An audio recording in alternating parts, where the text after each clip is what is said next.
আপনি সেদিন আমার ভালোবাসা গ্রহণ না করার কারণে রাতে আমি অনেকগুলো মেডিসিন খেয়ে ফেলি, শরীরটা ঠান্ডা হয়ে যায়। ক্লাস শেষ করে বের হচ্ছি, এমন সময় একটা পিচ্চি এসে আমার হাতে একটা চিরকুট ধরিয়ে দেয়। তারপর এক দৌড়ে চলে যায়। আমি চিরকুটটা খুললাম, তাতে লেখা আছে, এই যে মিস্টার, জানেন আপনাকে আমার অনেক ভালো লাগে। এটা পড়ে আমি কিছুক্ষণ চুপ করে রইলাম। কার চিরকুটকে জানে, আমাকে দেবে না এটা আমি শিওর। মনে হয় বাচ্চাটা ভুল করে আমাকে দিয়ে চলে গেছে। ইস, বেচারি ওর মনে কথাটাও বলতে পারেনি। যাই হোক, চিরকুটটা পকেটে নিয়ে বাসার উদ্দেশ্যে রওনা দিলাম। চিরকুট নিয়ে দেখলাম কালকে আসলে যদি পিচ্চি রেখে পাই তাহলে ওকে আবার দিয়ে দেব। এবার চলেন আমাদের পরিচয়টা দিই। আমি জুয়েল, অনার্স 3য় বর্ষের স্টুডেন্ট, ব্যাচেলার থাকি। আব্বু আম্মু বাড়িতেই থাকে। মধ্যবিত্ত পরিবার হওয়ায় টিউশনে করে নিজের খরচ চালায় আর সামান্য কিছু বাড়িতে পাঠায়। এইভাবে কোনো মতে দিন যাচ্ছে। পরিচয় দিতে দিতে বাসায় চলে আসছি। রাতের বেলা চিরকুট আবার খুলে দেখলাম, ভালোই লাগছে। কে সেই ভাগ্যবান আল্লাহ জানে। ইস, আমাকে যদি কেউ এভাবে চিরকুট দিত। ভাবতে ভাবতে ঘুমিয়ে গেলাম। পরের দিন ঘুম থেকে উঠে টিউশনে করিয়ে কলেজে গেলাম। বারবার এদিক ওদিক তাকাচ্ছি, যদি পিচ্চিটাকে খুঁজে পাই তাহলে চিরকুটটা দিয়ে দেব। কিন্তু না, পিচ্চির কোনো দেখাই নেই। ক্লাসে চলে গেলাম, দেখলাম আইমান আগে থেকে এসে বসে আছে। কি রে, এত দেরি করলি যে? টিউশনের দিকে আসতে দেরি হয়ে গেছে। ও, সানি আসেনি এখনো? না, আমি তো ভাবছি তোর সাথে একসাথেই আসবে। দাঁড়া, কল দিয়ে দেখি। তারপর সানিকে কল দিলাম। কিছুক্ষণ পর সানিও আসলো। কয়েকটা ক্লাস করে ক্যান্টিনে গিয়ে কিছুক্ষণ আড্ডা দিলাম। তারপর বেরিয়ে গেলাম। কলেজের গেটের সামনে আসার পর আইমান বাইক বের করলো। সানিকে প্রথমে বসলো, তারপর আমি বসতে যাব। এমন সময় আজকে একটা পিচ্চি এসে একটা নীল কালারের চিরকুট হাতে দিয়ে দৌড় দেয়। বাইকে বসে যাওয়ার কারণে ওকে আর ধরতে পারিনি। আমি চিরকুটটা পকেটে নিয়ে নিলাম। তারপর আমরা বিজয় সিংহ দিঘুর পাড়ে গিয়ে বসলাম। নানান রকম কাপলদের প্রেম ভালোবাসা উপভোগ করছি। হঠাৎ করে চিরকুটটার কথা মনে পড়ল, বের করলাম। ওটাতে লেখা আছে, এই যে মিস্টার, নীল কালারের শার্টে আপনাকে সুন্দর দেখায়। আমি আমার নিজের গায়ের দিকে তাকিয়ে দেখলাম আমিও নীল কালারের শার্ট পরে আছি। অবাক হয়ে বসে রইলাম। তাহলে কি আমাকে টার্গেট করে কেউগুলো দিচ্ছে? একদিন ভুল হবে, সবসময় তোর ভুল হবে না। সানি আমার হাত থেকে চিরকুটটা নিয়ে পড়ল। কিরে, এটা কি? একটা চিরকুট। কে দিয়েছে? জানি না, একটা পিচ্চি এসে দিয়ে গেছে। দেখি দেখি। এই নে। আপনাকে নীল শার্টে সুন্দর লাগে। এই কে রে মেয়েটা? দোস্ত, আমি সত্যিই জানি না। জানিস, গতকালকে একটা দিয়েছে। কি বলিস? আমাদেরকে তো কিছুই বলিসনি। আমি ভাবছিলাম কেউ ভুল করে আমাকে দিয়ে দিয়েছে, তাই আর বলিনি। কি লেখা ছিল ওইটাতে? এই যে মিস্টার, আপনাকে খুব ভালো লাগে। মামু, তোর তো হয়ে গেছে। তোর উপর কেউ ক্রাশ খেয়ে বসে আছে। আরে না, হয়তো ভুল করে কেউ আমাকে দিচ্ছে। সালা, ভুল কি মানুষ সবসময় করে? আর আজকের লেখাটা তো তোর গায়ের শার্টের সাথে মিলে গেছে। আয়োজন, সেটাই তো। আচ্ছা বাদ দে, আরও কয়েকদিন দেখ। আমার মনে হয় তোকে কেউ পছন্দ করে। আরে ধুর, আমাকে আবার কি পছন্দ করবে? কেন করতে পারে না? পারে, বাট এত ছেলে থাকতে আমাকে কেন করবে? আচ্ছা বাদ দে, চল বাসায় চলে যাব। তাড়াতাড়ি চল। আজকে বউ আসবে না, রান্না করতে হবে। তারপর আইমানকে বাসায় পৌঁছে দিয়ে বাসায় চলে যায়। রাতের বেলা কিছুক্ষণ পড়লাম, ভালো লাগছে না দেখে হুমায়ুন আহমেদের একটা গল্পের বই নিয়ে বারান্দায় গেলাম। একটা চেয়ারে বসে পড়ছি। এমন সময় একটা মেসেজ আসলো। আমি ভাবছি সিম কোম্পানিগুলোর। খেয়াল না করে পড়ার দিকে মন দিলাম। 2 মিনিট পর আবার আসলো। এরপর মোবাইলটা নিয়ে দেখি একটা নতুন নাম্বার থেকে মেসেজ আসছে। কি ব্যাপার, মন খারাপ নাকি? কোনো সিম কোম্পানি থেকে মেসেজ আসেনি, আমি দিয়েছি। মেসেজগুলো দেখে আমি কিছুটা অবাক হয়ে গেলাম। তার মানে সত্যি আমার সাথে এগুলো হচ্ছে। আমি তাড়াতাড়ি ওই নাম্বারটাতে কল দিলাম, কিন্তু ব্যস্ত দেখাচ্ছে। পরে আমি একটা মেসেজ দিলাম, কি আপনি? কিন্তু কোনো রিপ্লাই আসলো না। যাই হোক, খেয়ে দিয়ে ঘুমিয়ে গেলাম। সকালে কলেজে গেলাম, গিয়ে দেখি সানি আর আইমান মিলে বসে আছে। কিরে, আসছিস? চল ক্লাসে যাই। না রে, আজকে ক্লাস করতে ইচ্ছে করছে না, চল লাইব্রেরিতে গিয়ে বসি। কি হয়েছে তোর? কালকে রাত্রের ঘটনাটা বললাম। তার মানে তোকে কেউ ফলো করছে? কিন্তু তোর নাম্বারটা পেলো কোথায়? সেটাই ভাবছি। এমন সময় আরও একটা মেসেজ আসলো।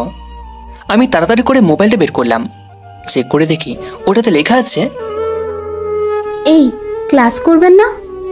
ওই দুই হারামির সাথে থাকলে আপনিও হারামি হয়ে যাবেন। আমি মেসেজটা সানি আয়মানকে পড়ে শোনালাম। তার মানে ও আমাদের আশেপাশে আছে। এই বাইরে চল তো তাড়াতাড়ি। আমরা তাড়াতাড়ি করে বাইরে চলে আসলাম। অনেক খোঁজাখুঁজি পরও কাউকে দেখলাম না, সবাই যে যার মতো ব্যস্ত। অতঃপর আমরা ব্যর্থ হয়ে আবার লাইব্রেরিতে চলে আসলাম। কিছুক্ষণ ওখানে থেকে বাইরে চলে যাব, এমন সময় সানি ফিদা হয়ে দাঁড়িয়ে আছে। কি রে, কি হয়েছে তোর? দোস্ত, অদৃতা আসছে। কোন আদ্রিতা? আমাদের ডিপার্টমেন্টের আরজিতটা নাকি? হুম। ও আসছে তো কি হয়েছে? জানিস, ওকে দেখলে আমার ভিতরে লাড্ডু ফুটে। ওর গাল দুটো টেনে দিতে ইচ্ছে করে। শুধু তোর না, ও কলেজের মোটামুটি সবার ক্রাশ। সিনিয়ররা সবাই ওর পেছনে পেছনে ঘুরে। খামোকা সময় নষ্ট না করে চল। বাইরে আসলাম, এসে যে গেটের সামনে গেলাম তখন একটা পিচ্ছে এসে চিরকুট আমার হাতে দিয়ে চলে গেল। আমি চিরকুটটা না পড়ে এক দৌড় দিয়ে ছেলেটাকে ধরলাম। এই দাঁড়া। জি ভাইয়া, বলেন। তোকে এটা কি দিয়েছে? একটা আপু দিছে। কোন আপু? আমি ওনাকে চিনি না, উনি আমাকে 50 টাকা দিয়েছে, তারপর বলল এটা আপনাকে দিয়ে দূর দিতে। ওরে দেখলে চিনবি? না, উনি হিজাব পরা ছিল। আচ্ছা ঠিক আছে, যা। ছেলেটাকে বিদায় দিয়ে আমি চিরকুটটা পড়লাম। এই প্রতিদিন একটা শার্ট পরেন কেন? শুধু এতটুকুই লেখা। তারপর সানিয়ামানের কাছে গেলাম, ওদের সাথে বেরিয়ে গেলাম। রাতে পড়ছি, এমন সময় সে আগের নাম্বার থেকে মেসেজ আসলো। আমি আপনাকে 2টা শার্ট কিনে দিব। আমি রিপ্লাই দিলাম, কেন, আমি ভোগী নাকি যে আপনাদের ও শার্ট পরবো? ও রিপ্লাই দিল, আর একবার কথা বললে মেরে পানিতে ফেলে দেব, যেটা বলছি সেটা।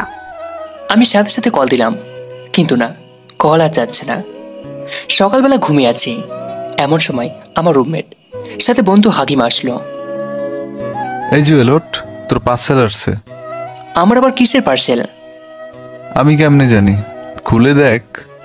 আমি তাড়াতাড়ি খুলে দেখলাম ওটাতে 2টো শার্ট আছে। বুঝতে আর বাকি রইল না, কালকে রাতের কথাটাও রেখেছে। কিছুক্ষণ পর আবার একটা মেসেজ আসলো, আজকে এখান থেকে একটা পরে কলেজে আসবেন। দোস্ত, তোকে এটা কে দিল? একটা ছেলে দিয়ে গেল।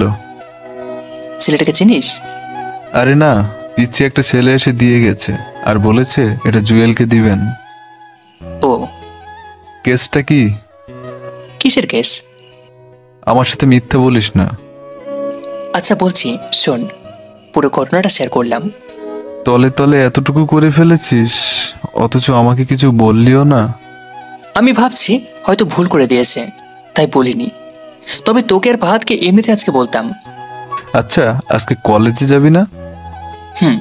আচ্ছা, ফ্রেশ হয়ে আসি। তারপর ফ্রেশ হয়ে নাস্তা করে ওখান থেকে একটা শার্ট পরে কলেজে চলে গেলাম। কলেজের গেটে দিয়ে ঢোকার সময় আবারও মেসেজ আসলো। বাহ, খুব সুন্দর লাগছে। তার মানে আমার আশেপাশে আছে। আমি তাড়াতাড়ি করে আশেপাশে খুঁজতে শুরু করলাম। গেটের দিকে তাকিয়ে দেখি আদ্রিতা মেয়েটা গাড়ি থেকে নামছে। গাড়ি থেকে নেমে সোজা হাঁটা দিল। আমি এক পাশে দাঁড়িয়ে রইলাম। মেয়েটা আসলেই অনেক সুন্দর, যে কেউ প্রথম দেখায় প্রেমে পড়ে যাবে, কিন্তু ভাবটা একটু বেশি। বড় লোক হলে যা হয় আর কি। আমার এত কিছু ভেবে লাভ নেই। আমি আস্তে আস্তে হেঁটে ক্লাসে চলে গেলাম। দেখলাম সানি বারান্দায় হাঁ করে তাকিয়ে আছে। আমি গিয়ে মাথার মধ্যে একটা টোকা মারলাম। কিরে, হাঁ করেছিস কেন?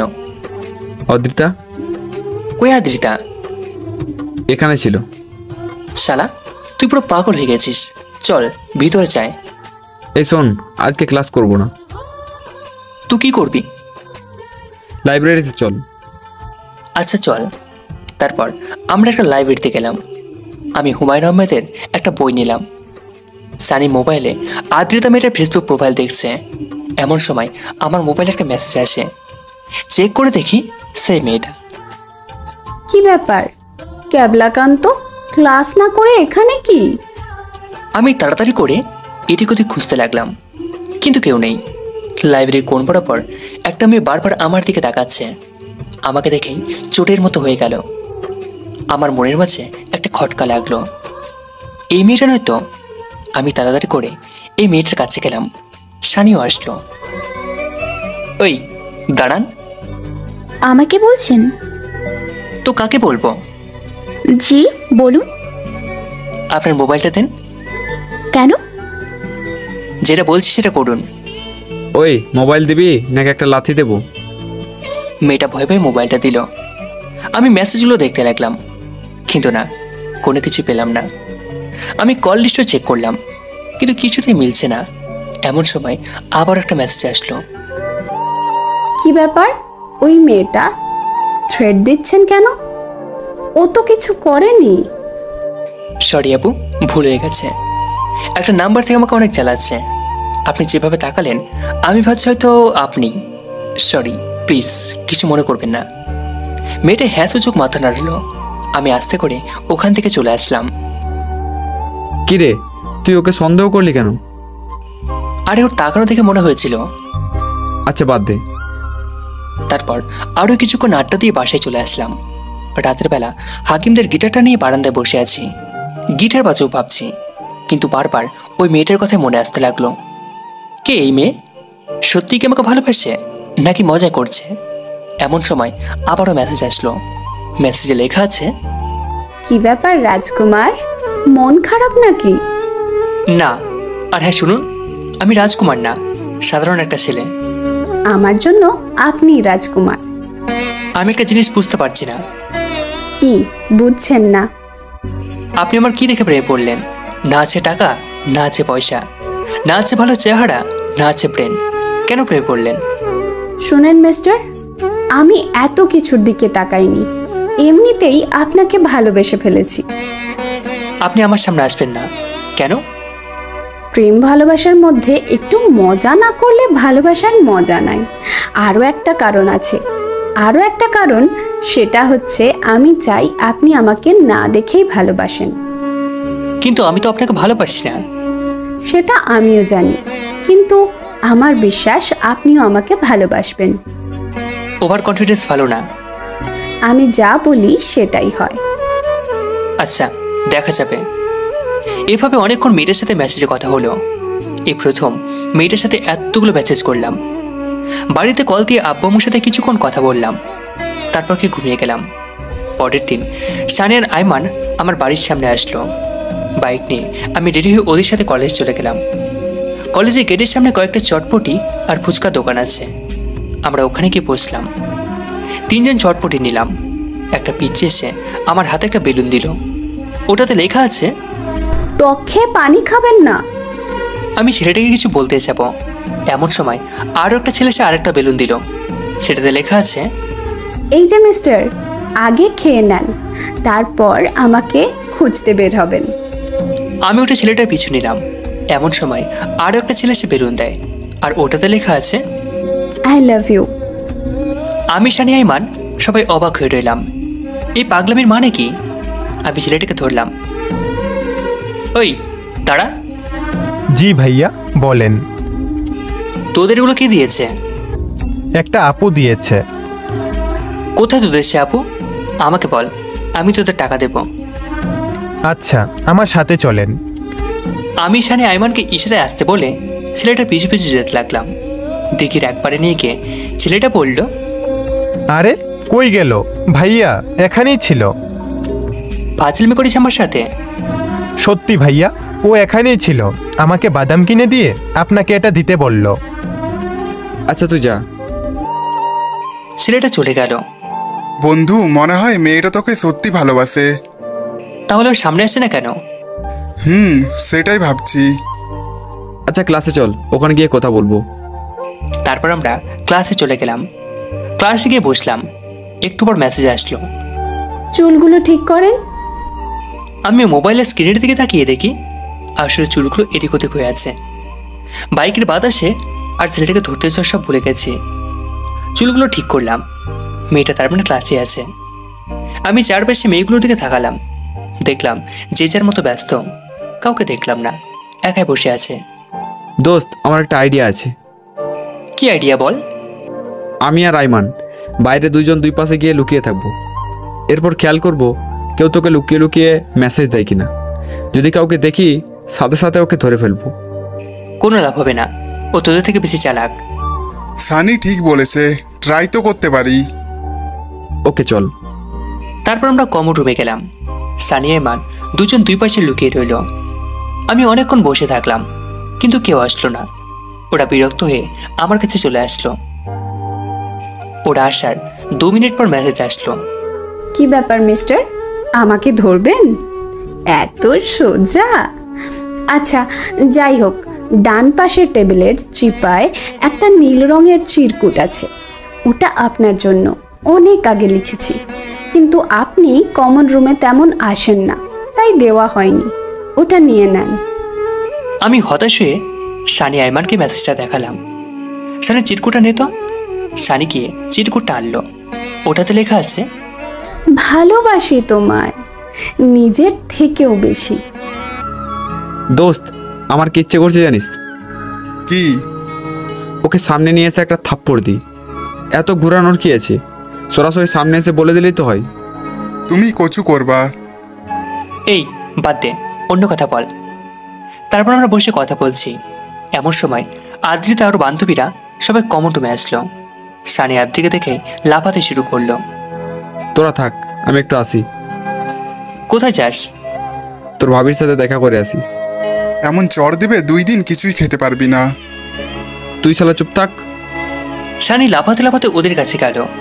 ওরা 6 থেকে 7 জন বসে মোবাইলে মনে হয় একজন অন্যজনের বয়ফ্রেন্ডের ছবি দেখছে আর হাসাহাসি করছে। সানি গিয়ে ওদের সামনে একটা হাত বাড়িয়ে দিল। মেয়েগুলো ও শার্ট ধরে টানাটানি শুরু করে দিল। বেচারা হিরো হয়ে গেল। আমাদের সামনে আবার চোরের মতো ফিরে আসলো। আমি আর আইমান হাসতে হাসতে শেষ ওরা অবস্থা থেকে। তারপর আমরা পাশে চলে গেলাম। আজকে বারান্দায় গেলাম না। হাকিম ফাহাদের সাথে ম্যাচ ভাড়া আর মিলের খরচের হিসাব করছি। এমন সময় মেয়েটা একটা মেসেজ দিল। আমি রিপ্লাই দিলাম না। রিপ্লাই না দেওয়া দেখে ও আবার মেসেজ দিল। আমি এরপরও রিপ্লাই দিলাম না। এরপর শুরু হলো ওর মেসেজ দেওয়া। দিতে দিতে 20টা মেসেজ দিল। পরে আমি রিপ্লাই দিলাম। রিপ্লাই পেয়ে কান্নার ইমোজি কয়েকটা দিল। তারপর বলল, আপনি খুব খারাপ। আমি অনেক খারাপ। একটু বারান্দায় আসেন। কেন? এত কথা বলেন কেন? আসতে বলছি, আসেন। আসবো, একটা শর্ত আছে। আমার সাথে মোবাইলে কথা বলতে হবে। পার্টিসেন? যেটা মনে করেন। মেয়েটা রিপ্লাই দিল না। আমিও নিজে থেকে কোনো মেসেজ করলাম না। খেয়ে ঘুমিয়ে গেলাম। রাত প্রায় 2টার সময় মোবাইলে কল আসলো। আমি ঘুম চোখে তাকিয়ে দেখি মেয়েটা নাম্বার থেকে আসলো। আমি একটা লাফ দিয়ে উঠে গেলাম। প্রথমবার কলটা কেটে গেল, আবার দিল। এরপর ধরলাম। আমি চুপ করে আছি, ও পাশে চুপ করে আছে। কিছুক্ষণ পর কথা আসলো। ঘুমিয়ে গেছেন নাকি? আমার মুখ দিয়ে কোনো কথা আসছে না। তারপরও বললাম, রাতে তো অনেক হয়েছে, জেগে থাকা তো কোনো কারণই নেই। খাইছেন রাতে? মেয়েটার ভয়েসটা অসাধারণ। এরকম মেয়ের সাথে সারা জীবন কথা বললে মনে হয় আমার কথা শেষ হবে না। এবার খুশি হয়েছেন? আর একটা কথা। কি? আমাকে ভালোবাসার কারণটা কি? সব কথার উত্তর পেতে নেই। আচ্ছা, তাহলে আপনি আমার সামনে আসেন না কেন? সময় হোক তখন আসব। সময়টা কখন হবে? যেদিন আপনার মুখ থেকে ভালোবাসি কথাটা শুনবো সেদিন। যদি বলি এখন? আপনি যে মন থেকে বলছেন না, শুধু আমাকে দেখার জন্য বলছেন, সেটা আমি ভালো করেই জানি। একটা অনুরোধ করব। জি বলেন। আগে বলেন রাখবেন কিনা? কথা দিতে পারছি না, তবে চেষ্টা করব। প্লিজ একবার দেখা করুন, প্লিজ। আমি এবার থাকতে পারছি না। আচ্ছা, কালকে বিকালবেলা বিজয় সিংহ দিঘির ওখানে আসেন, আমি থাকব। আচ্ছা ঠিক আছে। তবে একটা শর্ত আছে। কি? আপনি একা আসবেন, কাউকে নিয়ে না। আচ্ছা ঠিক আছে। তারপর আরও কিছুক্ষণ কথা বলে কলটা কেটে দিল। আমি মোবাইল অফ করে ঘুমিয়ে গেলাম। ঘুম থেকে উঠে দেখি 11টা বাজে। কলেজ মিস হয়ে গেল। মোবাইল ওপেন করে দেখি সানিয়া ইমান অনেকবার কল দিয়েছিল। দুপুরে খেয়ে ঘুমোতে গেলাম, কিন্তু খুশিতে ঘুম আসছে না। আমি বিকেলবেলা রেডি হয়ে বিজয় সিংহদীর ওখানে চলে গেলাম। আশেপাশে অনেক ছেলে মেয়ে আছে, কিন্তু সবাই চোরা, একা কোনো মেয়ে নেই। আমি এদিক ওদিক তাকালাম। পিছনের একটি বেঞ্চের দিকে তাকিয়ে দেখি একটা ব্যাগ রাখা আছে। আমি ভাবছি হয়তো অন্য কেউ রেখে গেছে। আমি মেয়েটিকে মেসেজ দেওয়ার জন্য মোবাইলটা বের করব, তার আগেই ও আমাকে মেসেজ দেয়। ওই ব্যাগটা আপনার জন্য। আমি রিপ্লাই দিলাম, আপনি কোথায়? সরি, আমি দেখা করতে পারবো না। মানে কি? আপনি নিজেই তো বলেন এখানে আসতে।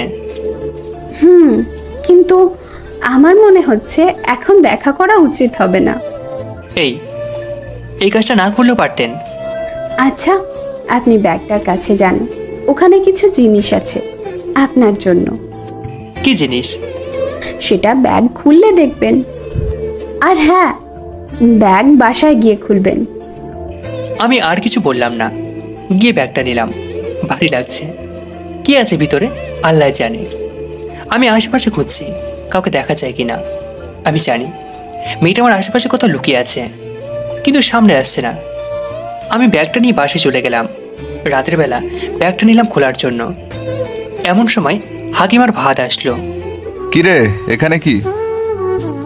জানি না দোস্ত, গিফট দিয়েছে। কে দিছে? ওই সেদিন তোর কাছে যে শার্টটা পাঠিয়েছে সে দিয়েছে। বাহ, ভালো তো। এইরকম একটা গার্লফ্রেন্ড থাকলে আর কি লাগে। আরে কিসের গার্লফ্রেন্ড? ওরে তো আমি কখনো দেখিনি। আচ্ছা, পরে কথা বলিস, এখন ভিতরে কি আছে সেটা দেখ। আমি ব্যাগটা খুললাম। প্রথমে অনেকগুলো বেলুন বের হলো। বেলুনে লেখা আছে ভালোবাসি প্রিয়। তারপর অনেকগুলো চকলেট, দুটো গেঞ্জি আর একটা ঘড়ি, আর পেন্সিল দিয়ে আঁকা আমার একটা ছবি, ওয়ালমার্টে সাজানো। বাহ, খুব সুন্দর তো। এই নে, চকলেট খা। তোরা খা, আমার ইচ্ছে নেই। ইচ্ছে না থাকলে বাড়িকে বস, আমরা খাই। আমি বাকরুদ্ধ হয়ে গেলাম। এতগুলো গিফটের মানেটা কি? মেয়েটা কি সত্যি আমাকে ভালোবাসে? ভাবতে ভাবতে আমি বারান্দায় গেলাম। তখনই মেসেজ আসলো। কি গিফট পছন্দ হয়নি? আমি রিপ্লাই দিলাম, এগুলোর মানে কি? মানে খুব সিম্পল, আমি আপনাকে ভালোবাসি। গিফট দিলেই কি ভালোবাসা পাওয়া যায়? সেটা আমি জানি না, বাট এটা সত্যি যে আমি আপনাকে অনেক ভালোবাসি। আচ্ছা, কল দিচ্ছি। মেসেজে কথা বলে আমার ভালো লাগে না। আমি কল দেওয়াটাকেই সে কল দিল। আমি কলটা ধরে সালাম দিলাম, তারপর কথা বলা শুরু করলাম। কি করছেন এখন? আপনি তো সব জানেন, তাহলে জিজ্ঞাসা করছেন কেন? আপনার মুখ থেকে শুনতে ইচ্ছে করছে। আপনি প্লিজ এগুলো বন্ধ করুন, আমার ভালো লাগছে না। কেন? আপনার ভালো লাগেনি? এভাবে ভালোবাসা হয় না। তো কিভাবে হয় শুনি একটু। এত কিছু আমি বোঝাতে পারবো না। আপনি যদি সামনে সব কথা না বলেন বা দেখা না করেন, তাহলে আমি আর আপনাকে মেসেজ দেবো না, ব্লক করে দিতে বাধ্য হব। আচ্ছা ঠিক আছে, আমি যদি ক্যাম্পাসে সবার সামনে আপনাকে প্রপোজ করি তাহলে অ্যাকসেপ্ট করবেন? সেটা পরে দেখা যাবে, আগে তো সামনে আসেন। পরে না, এখন বলেন। যদি আপনি প্রপোজ অ্যাকসেপ্ট করেন তাহলে আমি প্রপোজ করব। আচ্ছা ঠিক আছে, আমি অ্যাকসেপ্ট করব। ওকে। তাহলে কখন দেখা করবেন?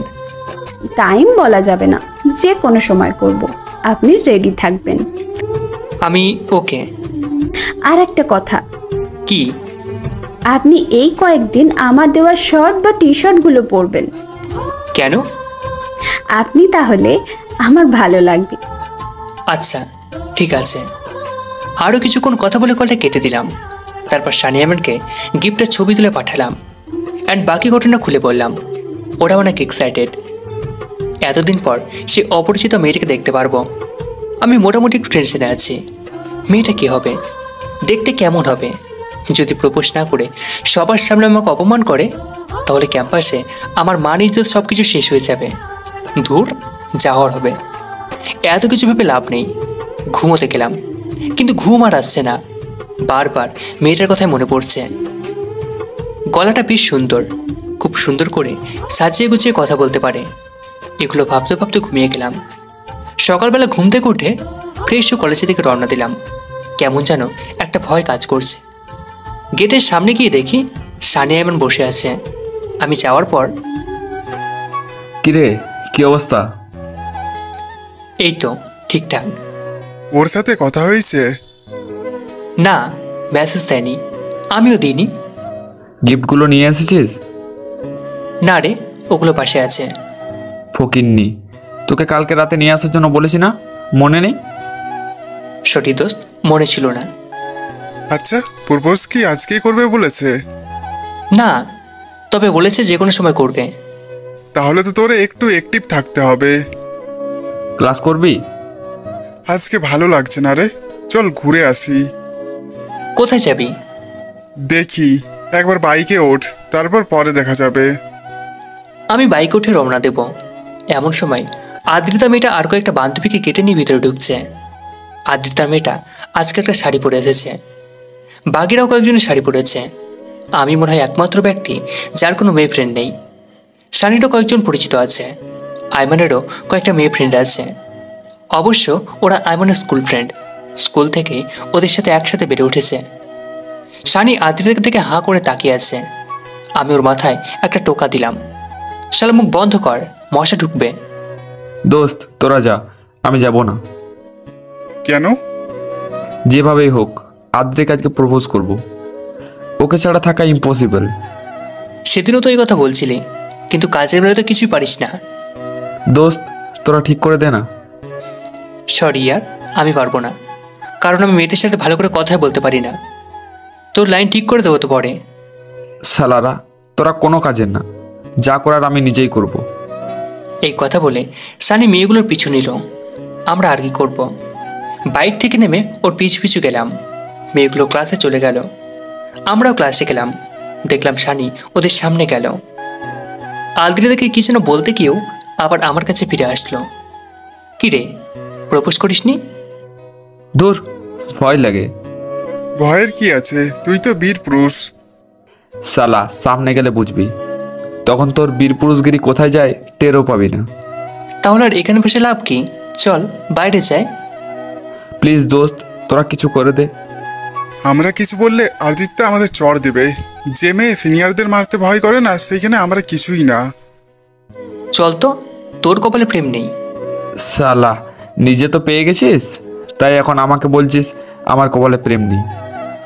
আমিও দেখব দে সেই সুন্দরী যে তোকে ভালোবাসে।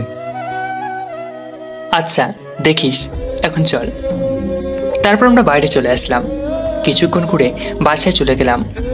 মেয়েটা সারাদিন একটা মেসেজ দেয়নি, রাতেও দেয়নি। আমার কেমন যেন একটু খারাপ লাগছে। বারবার মোবাইলের দিকে তাকাচ্ছি, কিন্তু মেসেজ দেয়নি। আমিও আর নিচে থেকে দিইনি। রাতে খেয়ে দিয়ে ঘুমিয়ে গেলাম। পরের দিন আইমান বাইক নিয়ে আমার বাসার সামনে আসলো। রেডি হয়ে ওর সাথে বেরিয়ে গেলাম। মাঝপথে সানি উঠল। কলেজের সামনে যাওয়ার পর আইমান বাইক একপাশে রাখলো।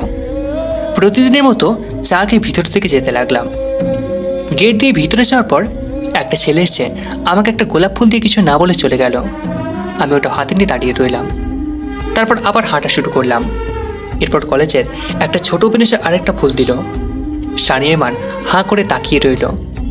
আর একটু ভিতরে গেলাম। একের পর এক ছেলে মেয়ে এসে আমার হাতে ফুল দিতে লাগলো। আমি পুরো টাচকে খেয়ে বসে আছি। কি হচ্ছে এগুলো? স্বপ্ন দেখছি না তো? যত এগোচ্ছি ততই ফুল দিচ্ছে। আমি কিছু ফুল সানি আইমানের কাছে দিয়ে দিলাম। যতই ভিতরে যাচ্ছি ফুলের সংখ্যা বাড়ছে। মাঠের মাঝখানে যাওয়ার পর দেখলাম অনেকগুলো ছেলে মেয়ে গোল হয়ে লাভ বানিয়ে দাঁড়িয়ে আছে। আমি সানি আইমানের দিকে তাকালাম। ওরা টাচকে খেয়ে আছে। আমার দাঁড়িয়ে থাকা দেখে একটা মেয়ে ইশারায় ডাক দিল। আমরা ওখানে গেলাম। ভিতরে যাওয়ার পর সবাই একটা গোলাপ ফুল দিল। মাঝখানে যাওয়ার পর দেখি কি একজন অন্যদিকে মুখ ফিরিয়ে বসে আছে। ভয়ে হাত পা কাঁপছে। আমি ওনার পিছন থেকে ডাক দিলাম, ও তাকাচ্ছে না। কয়েকবার ডাকার পর পিছনে ঘুরে তাকালো। ও তাকাতেই আমি অনেক বড় একটা টাস্কে খেলাম, কারণ মেয়েটা আর অন্য কেউ নয়, আদ্রিতাই ছিল। আদ্রিতাকে দেখে আমি সহ সানি আইমান বাকি সবাই অবাক হয়ে তাকিয়ে আছি। আমি আরও বেশি অবাক হলাম এটা ভেবে যে মেয়েটা এত সুন্দর প্রপোজাল পাওয়ার পরেও অ্যাকসেপ্ট করতো না কেন। কত সুন্দর সুন্দর ছেলে ওর পিছু ঘুরত, ক্যাম্পাসে বড় ভাইয়েরাও সবাই ওর জন্য পাগল, আর ও কিনা আমাকে প্রপোজ করছে, তাও সবার মাঝখানে। সানি কিছু না বলে ওখান থেকে চলে গেল। আদ্রিতা ফিল্মি স্টাইলে কয়েকবার কাব্য রচনা করে একগুচ্ছ গোলাপ আমার দিকে তুলে ধরল। আমার কি করা উচিত আমি বুঝে উঠতে পারছি না। সানি আদ্রিতাকে ভালোবাসত, এখন যদি আমি অ্যাকসেপ্ট করি তাহলে হয়তো আমার ফ্রেন্ডশিপ আগের মতো থাকবে না। আইমানের দিকে তাকালাম, সেও কিছু বলছে না, হয়তো এরকম একটা হবে সেও আশা করেনি। ভয়ের লজ্জায় আমি ঘামতে শুরু করলাম। আদ্রিতা আবারও আমাকে ডাকে, কিন্তু আমার মন অন্যদিকে। কোনো কিছু না ভেবে আমি ওখান থেকে চলে গেলাম। ক্যাম্পাসে সবাই অবাক হয়ে তাকিয়ে রইল। আমি চলে যাওয়ার পর আদ্রিতা ফুলগুলো নিয়ে ওখানে বসে আছে, অনেক অনেক কথা শোনাচ্ছে ওকে। কেউ বলছে এটা অহংকারের ফল, কেউ বলছে আদ্রিতা বেশি ভাব দেখায়, আবার কেউ বলছে তার মাথায় সমস্যা আছে। কারো কথায় কান্না দিয়ে আমি সোজা বাসায় চলে গেলাম। দুপুরে না খেয়ে কিছুক্ষণ ঘুমালাম, কিন্তু ঘুম আর আসছে না। আচ্ছা, আমার এই কাজটা করা কি ঠিক হচ্ছে? আদ্রিতা হয়তো আমাকে সত্যি ভালোবাসে, না হলে সবার সামনে এভাবে প্রপোজ করতো না। বিকেলবেলায় আমি ডিগির পাড়ে গিয়ে একা একা বসে আছি, মনটা খারাপ। মন খারাপের কারণটা খুঁজে পাচ্ছি না। কিছুক্ষণ পর সানিয়া রাইমান বাইক নিয়ে আমার কাছে আসলো, তারপর দুজন আমার পাশে বসলো। কি রে, তুই প্রপোজাল অ্যাকসেপ্ট করিসনি কেন? এমনি। এমনি মানে? সত্যি করে বল। আচ্ছা বাদ দে তো, আমার ভালো লাগছে না। আমাদের বলা যাবে না কেন? বল কেন অ্যাকসেপ্ট করিসনি? ও তো তোকে সত্যি ভালোবাসে। দেখ, তোদের জন্য আমি এরকম হাজারো আদ্রিতাকে রিজেক্ট করতে পারবো, কিন্তু তোদের মনে কষ্ট দিতে পারবো না। কেন? আমরা কি তোকে না করেছি নাকি? সেটা নয় করিসনি, বাট তুই তোকে ভালোবাসতিস, আমি কিভাবে অ্যাকসেপ্ট করবো বল? আরে আমি মজা করতাম, তাছাড়া আমি তো ওর সামনেই যাইনি কোনোদিন। তোদের সাথে দুষ্টুমি করতাম। কি করতিস সেটা আমি খুব ভালো করে জানি। এখন কি করবি ভেবেছিস? কি আর করব, ও ওর মতো থাক আর আমি আমার মতো থাকি। কিছুদিন পর ওর মন এমনিতে ভালো হয়ে যাবে, তারপর না হয় সানি ওকে প্রপোজ করবে। আরে না, মাথা খারাপ নাকি? আমি ওকে প্রপোজ করব? তুই কি ভাবছিস আরজিতা তোকে এইভাবে ছেড়ে দেবে? জীবনেও না, বরং সে ক্যাম্পাসে অপমান হওয়ার প্রতিশোধ ঠিকই নিবে। মানে আমি কোথায় অপমান করলাম?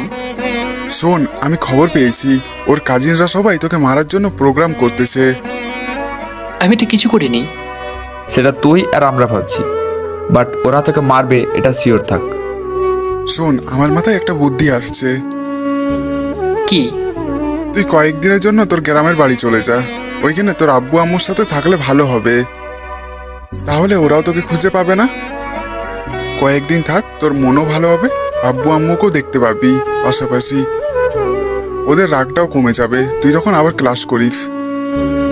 কিন্তু এখন যাওয়া কি ঠিক হবে? এরে এত কথা বলিস কেন? তুই কালকে সকালেই চলে যা, এটাই তোর জন্য ভালো হবে। আমরা মোবাইলে যোগাযোগ করব। আচ্ছা দেখি। এরপর ওদের সাথে আরও কিছুক্ষণ আড্ডা দিয়ে বাসায় চলে আসলাম। রাতের বেলা ব্যাগ গোছাচ্ছি, এমন সময় হাকিমার ভাত আসলো। কিরে, কোথাও যাবি নাকি? একটু বাড়িতে যাব, অনেকদিন ওনাদের দেখি না। ওই দিকের কি খবর? কোন দিক? আরে মেসেজ ওয়ালি। পুরো ঘটনাটা শেয়ার করলাম। তুই পাগল নাকি, এভাবে চলে আসতে পারলি? আর কিছুটা বলে আম্মুকে কল দিলাম, আগামীকাল আসবো সেই খবরটা দিলাম। আম্মু অনেক খুশি। তারপর খেয়ে দিয়ে ঘুমিয়ে গেলাম। পরের দিন সকালে তাড়াতাড়ি ঘুম থেকে উঠলাম, ফ্রেশ হয়ে নাস্তা করে ফাহাদ আর হাকিমের কাছ থেকে বিদায় নিলাম। নিচে আয়মান ছিল, ওর সাথে বাইকে করে বাস স্টেশনে গেলাম। মাঝপথে সানিও আসলো। টিকিট কেটে ওদের থেকে বিদায় নিয়ে বাড়ির দিকে রওনা দিলাম। গাড়ি চলতে শুরু করলো। বারবার আদ্রিতার কথা মনে পড়তে লাগলো। তার মানে আমিও কি আদ্রিতাকে ভালোবেসে ফেলেছি? দূর, এটা হবে না। রাস্তায় আমি অনেকবার কল দিয়ে জিজ্ঞাসা করলো আর কতক্ষণ লাগবে, কতটুকু এসেছি। বাড়িতে যেতে যেতে প্রায় 2টো বেজে গেল। বাড়িতে যাওয়ার পর সবাই এসে জড়িয়ে ধরলো। দুপুরে খেয়ে একটা ঘুম দিলাম। বিকেলবেলা বের হয়ে কিছুক্ষণ ঘোরাফেরা করলাম, কিন্তু কিছুতে ভালো লাগছে না, মনটা ওখানে রয়ে গেল। এভাবে খেয়ে ঘুমিয়ে 2 থেকে 3 দিন চলে গেল। সারাদিন মন খারাপ করে বসেই থাকি। অবশ্য আম্মু কয়েকবার জিজ্ঞাসা করেছে আমার কিছু হয়েছে কিনা। মুচকি হাসি দিয়ে এড়িয়ে চলি। পরের দিন বিকেলবেলা আমি একটা নদীর পাড়ে গিয়ে বসে রইলাম। নদীতে ছোট্ট ছোট্ট ঢিল মারছি। এমন সময় কেউ একজন এসে আমার পাশে বসলো। তাকিয়ে দেখি আদ্রিতা। এটা নতুন কিছু না, ওখান থেকে আসার পর থেকেই আমার কেন যেন মনে হচ্ছে আদ্রিতা আমার পাশে আছে। এখনো মনে হচ্ছে আদ্রিতা এসে পাশে বসলো, আবার স্বপ্নে চলে আসলেন, তাও আবার এই ভর দুপুরে। তার মানে আপনিও আমাকে ভালোবাসেন। সবকিছু প্রকাশ করতে নেই। এখন বলেন, এই ভর দুপুরে স্বপ্নে আসার কারণটা কি? আমাকে কি একা থাকতে দেবেন না? এটা স্বপ্ন না, না বাস্তব? কেন মজা করছেন? সে আসার পর থেকে এভাবে চারপাশে ঘুরঘুর করছেন, আর এখন বলছি স্বপ্ন না। বিশ্বাস না হলে একটা কাজ করি। কি কাজ? একটা চিমটি কাটি, তাহলেই সব ক্লিয়ার হয়ে যাবে। ওকে, ডান। আদ্রিতার দিকে আমার একটা হাত বাড়িয়ে দিলাম। ও চিমটি কাটলো আর আমি ব্যথায় লাফিয়ে উঠলাম। আজব তো, এ তো আসলেই আদ্রিতা। ও এখানে কি করে? আমি অবাক হয়ে ওর দিকে তাকিয়ে আছি। ও কয়েকবার আমার সামনে তুলে দিল, কিন্তু আমার হুঁশ নেই। তারপর ধাক্কা মেরে নদীতে ফেলে দিল। হঠাৎ করে পানিতে পড়ে আমার অবস্থা একদম খারাপ হয়ে গেছে। ভিজে অবস্থা শেষ। এটা কি করলেন? কোনটা? ধাক্কা কেন দিলেন? বেশ করেছি। আমাকে ওখানে একা রেখে ফেলার আসার কারণ কি? সেটা পরে বলবো, আগে বলেন আপনি এখানে কি করছেন? এখানে আসার ঠিকানা কে দিল? মানুষ চাইলে সবকিছু সম্ভব। এখন কোনো প্রশ্ন করা যাবে না। আগে বাড়িতে চলেন, তারপর সব বলবো। জানেন আপনাকে বাড়িতে আমার সাথে দেখলে সবাই কি ভাববে? আমি আগে বাড়িতেই গিয়েছি, আপনার আম্মুর থেকে ঠিকানা নিয়ে এখানে আসছি। কি? আপনি আম্মুর কাছেও গেছেন? শুধু আমি না, আমার আম্মু আসছে। চলেন চলেন। কি আর করার, ভেজা শরীর নিয়ে হাঁটছি। আমার এখনো কেমন জানি মনে হচ্ছে এটা একটা স্বপ্ন। আমি হাঁটছি আর আদ্রিতা আমার পিছন পিছন আসছে আর মিটমিট করে হাসছে। বাড়িতে যাওয়ার পর দেখি আম্মুর সাথে আরও একটা মহিলা হেসে হেসে কথা বলছে। তার মানে এটাই আদ্রিতার আম্মু। আমি ওখানে গিয়ে ওনাকে সালাম দিলাম। উনি সালাম নিল, তারপর জিজ্ঞাসা করলো আমার এই অবস্থা কেন। আমি আদ্রিতার দিকে তাকালাম। ওনারা বুঝে গেল। আম্মু বলল তাড়াতাড়ি ফ্রেশ হয়ে ওনার সামনে আসতে। আমিও ফ্রেশ হয়ে আসলাম। কিরে, তুই আমার মেয়েকে ওখানে একা ফেলে রেখে চলে আসলি কেন? আমি রীতিমতো একটা টাস্কি খেলাম। আদ্রিতা আস্তে আস্তে আমার মেয়ে হয়ে গেল। তারপর আদ্রিতার আম্মু বলল, জানো বাবা, আমার মেয়েটা কত কান্নাকাটি করেছে। আজ পর্যন্ত আমরা ওর কোনো ইচ্ছে অপূর্ণ রাখিনি। তোমার কোনো প্রবলেম থাকলে তুমি আমার সাথে শেয়ার করতে। কেন তুমি আমার মেয়েটাকে মৃত্যুর দিকে ঠেলে দিলে? আমি ওনার কথার আগামাথায় কিছুই বুঝলাম না। তারপরও মাথা নিচু করে দাঁড়িয়ে আছি। আম্মু অনেকক্ষণ বকাঝকা করলেন। পরে নিজের রুমে চলে গেলাম। আম্মু ফাইনাল করে নিয়েছে আদ্রিতার সাথে আমার বিয়ে দেবে। আমার কোনো মতামত চলবে না। একদিকে মনের মধ্যে লাড্ডু পড়ছে, অন্যদিকে শানির কথা মনে পড়ছে। কি করব কিছুই বুঝতে পারছি না। রাতের বেলা আমি বাসার ছাদে গিয়ে বসে আছি, চাঁদ দেখছি। কিছুক্ষণ পর আদ্রিতা এসে আমার পাশে বসলো। কি করেন? কিছু না। আচ্ছা, একটা কথা জিজ্ঞাসা করব? বলেন। আমাকে ভালোবাসার কারণটা কি জানতে পারি? সবকিছুর কারণ বলা যায় না, তবে এতটুকু বলতে পারি আপনার সাধারণ চলাফেরা আমাকে ভালো লাগিয়েছে। আপনি অন্যদের মতো না, একটু ভিন্ন। এটাই আমার ভালো লাগে। আর কিছু বলতে পারবো না। এখানে আসার ঠিকানা কে দিল? আর আপনার আম্মু বলল আমি আপনাকে মৃত্যুর দিকে ঠেলে দিয়েছি। এর মানেটা কি? আপনি সেদিন আমার ভালোবাসা গ্রহণ না করার কারণে রাতে আমি অনেকগুলো মেডিসিন খেয়ে ফেলি। শরীরটা ঠান্ডা হয়ে যায়। তারপর আমার আর কিছু মনে নেই। চোখ খুলে দেখি আম্মু, আব্বু আর আপনার 2 ফ্রেন্ড আমার পাশে ছিল। তারপর শানি আর আইমান ভাইয়া আমাকে সব কিছু খুলে বলেছে। এটাও বলেছে যে আপনি আমাকে ভালোবাসেন। এরপর আম্মু আব্বু আমার কথা মতো এখানে আসতে রাজি হয়ে যায়। এরপর শানি ভাইয়ার থেকে ঠিকানা নিয়ে সোজা চলে আসলাম। আপনার আম্মুকে বানিয়ে বানিয়ে অনেক মিথ্যা কথা বলে ফুটিয়ে দিলাম। বলেছি আমাদের অনেক আগে থেকে রিলেশন ছিল। উনি রাগ করে এখান থেকে চলে আসছেন। বাহ, আপনারাও পারেন বটে। আপনার নীল কালারের কোনো পাঞ্জাবি আছে? আছে তো। কেন? চলেন না একটু ঘুরে আসি। ঘোড়ার সাথে পাঞ্জাবির কি সম্পর্ক?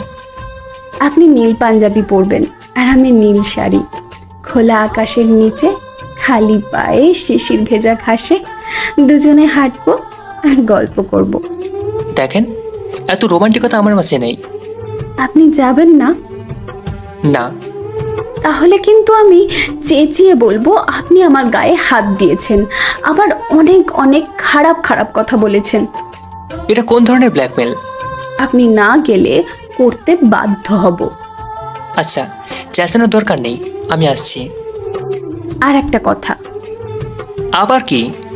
এখান থেকে চলে যাওয়ার ক্যাম্পাসে আপনি সবার সামনে আমাকে প্রপোজ করবেন। পারবো না আমি। তাহলে আগের বাড়ির মতো অনেকগুলো মেডিসিন খেয়ে সারা জীবনের জন্য চলে যাব, দেখবেন? আমি আর কিছু বললাম না। মেয়েটা আসলেই পাগল। নিচে গিয়ে ফ্রেশ হয়ে পাঞ্জাবিটা নিয়ে গায়ে দিলাম। বাইরে এসে দাঁড়িয়ে আছি। কিছুক্ষণ পর আদ্রিতা শাড়ি পরে বের হলো, হাতে নীল চুড়ি। চাঁদের আলোয় মনে হচ্ছে স্বপ্নের অপসরা। আমি ওর দিকে চেয়ে আছি। একটু পর ওর ধাক্কা খেয়ে বাস্তবে ফিরে আসলাম। এভাবে কি দেখেন? কিছু না, চলেন। ওই দাঁড়ান। আমি দাঁড়ালাম। ও এসে আমার বাম হাতটা ধরলো। তারপর খালি পেয়ে হাঁটতে লাগলাম। উফ, কি দারুণ মুভমেন্ট! ভাষায় প্রকাশ করা যাবে না। পৃথিবীর শান্তিময় মুহূর্তের মধ্যে এটা সেরা। হালকা বাতাস, মিষ্টি চাঁদের আলো, পাশে আছে ভালোবাসার মানুষ। সুখে থাকার জন্য এর থেকে ভালো কিছু আর হতে পারে না। ভালোবাসাও চির অমর, চিরস্থায়ী। চলতে থাকুক অনন্তকাল। বেঁচে থাকুক প্রত্যেক সত্যিকারের ভালোবাসা।